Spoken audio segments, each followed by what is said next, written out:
Assalamualaikum, Attorney Abbas muli. Welcome sa Law and Crime Daily. Dito sinisimplihan natin ang usaping batas at kriminolohiya. Tara, simulan na natin. Ano itong arraignment?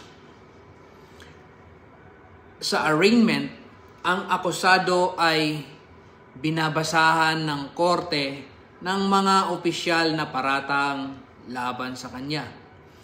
Tinutukoy kung naiintindihan niya ang mga paratang. At pangatlo, pinagpapasya siya kung ano ang kanyang plea. Guilty ba o not guilty? Kung guilty, inaamin ang kaso. Kung not guilty, itinatanggi ang kaso.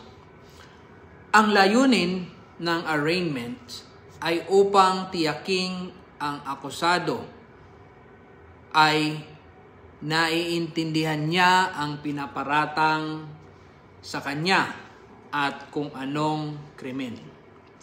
At upang masimulang formal ang paglilitis sa kaso. May natutunan ka na naman ba ngayong araw? I-like, i-follow, at i-comment ang inyong tanong.